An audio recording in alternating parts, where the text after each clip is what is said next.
Eto mga sangkay, pag-usapan po natin ang malaking sekreto ngayon ng Marcos administration.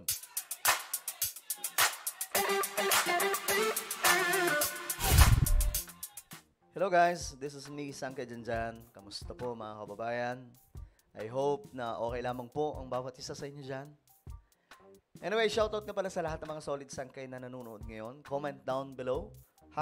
#solid sangkay kasama po ang inyong mga lugar para magkakilala po tayo dito sa YouTube. At sa mga hindi pa po nakakapag-subscribe, tayo po ay 1.48 million subscribers na. Malapit na po makarating sa 1.5 million subscribers. Kaya naman kung ikaw ay hindi pa nakakapag-subscribe, ano pang hinihintay mo, pare koy? No? I-click nyo po yung subscribe button na makikita po sa baba ng video na to. Then, click the bell and click all. Sa mga nanonood naman po sa Facebook, i-follow nyo po yung ating Facebook page. Okay, eto na. Maganda pag-usapan to, mga sangkay. Dahil nga po, marami ang hindi nakakaalam tungkol po dito. Alam nyo ba, mga sangkay, na ang gobyernong ito nagbabayad ng napakalaking halaga na utang ng national government? Ayan, mga sangkay, mababasa po natin. Binayaran na utang ng PBBM admin last year umabot sa 2 trillion. Last year lamang, 2024, mga sangkay, nagbayad ang Marcos administration ng 2 trillion. Isipin nyo sinasabihan pa yan ng mga DDS na korap. Yan po yung malaking sekreto ngayon, ng Marcos administration na hindi po alam ng marami. Kaya kung sasabihin nyo na korap ang administrasyon na to, abay, mag-isip po tayo. Tingnan po ninyo, ang sinasabihang korap, nagbabayad ng utang. Maliban pa po yan sa mga project. Guys, sandamakmak po yung mga project ngayon na nagkalat sa buong bansa. Ito, pakita ko lang sa inyo Kasi para po mga sangkay, malinaw sa ating mga kokote kung ano po yung nangyayari sa bansa natin. May project ba? 'Di ba? Ito pakita ko po sa inyo mga sangkay kung ano po ang ginagawa ngayon ng pamahalaan natin. Napakaraming project. Ito may more than 70 na mga proyekto ni PRRD ang itinuloy ni PBBM at mayroon pong mahigit 100 na mga project na nasa admin ticket. Ibig sabihin kay PBBM po yun, mga sangkay. Pero, karamihan sa lahat ng ito ay nasa blueprint pa rin ni Ferdinand D. Marcos. Lalong-lalo na po yung mga project ni PRRD, mga sangkay. Ayan. Ito yung ginagawa ngayon ng pamahalaan natin, mga sangkay. Ito yung mga project na ginagawa ngayon ng ating gobyerno. Hindi yan. Tingnan po natin. Yan. Makikita nyo, mga kakalsadahan, mga sangkay. Ayan, yan, ito. Makikita po ninyo, mga sangkay, yung mga ginagawa ng mga kakalsadahan sa iba't ibang lugar ng ating bansa.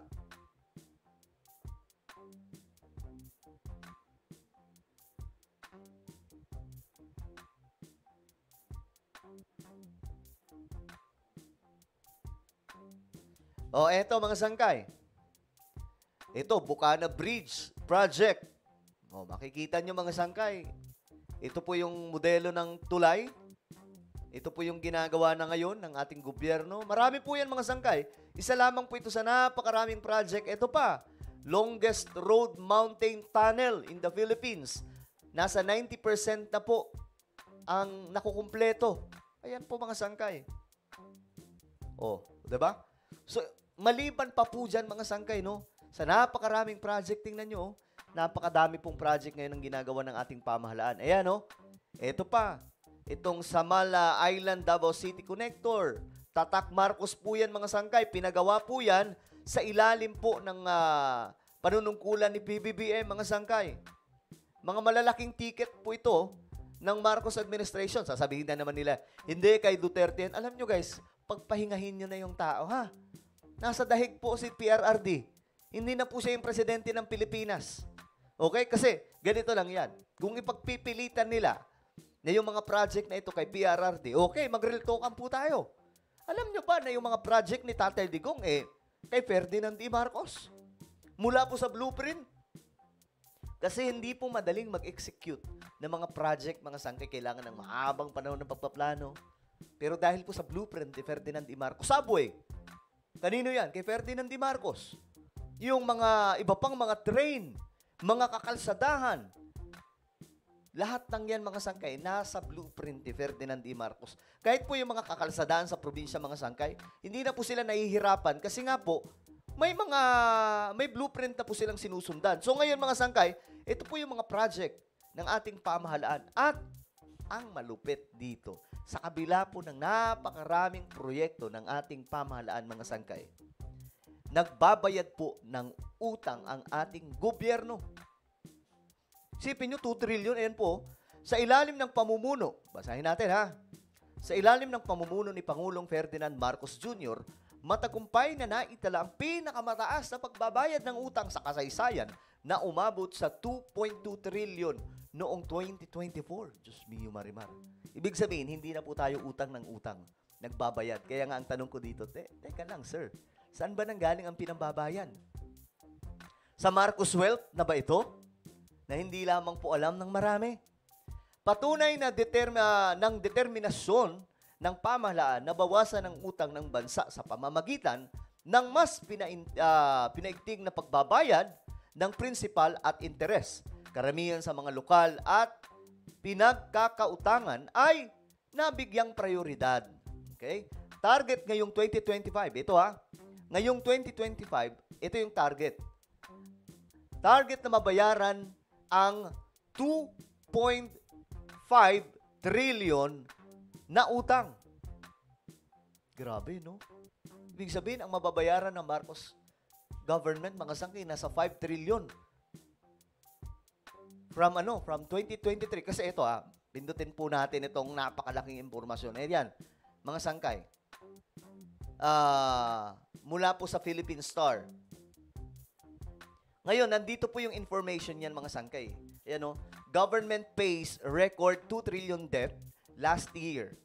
Pero ang malupit dyan, 2023, nagbayad na rin. Ayan po. Data from the Bureau of Treasury showed that the government jacked up its debt payments in 2024 by 26% to 2 trillion or 2.2 trillion. Mula daw po sa 1.6 trillion na binayaran noong 2023. Sa madaling sabi, mayroon na pong 3.7 trillion ang nababayaran. Hindi. 3.8 trillion ang nababayaran. Ganyan po katindi ngayon ang Marcos administration. Nagbabayad po ng utang, mga sangkay. Tapos babatikusin nila, walang ginagawa. Wala daw pong pangit daw ng panunungkulan ni BBM. Guys, tandaan nyo, wala pong si Duterte ba nakapagbayad ng utang ng ganito?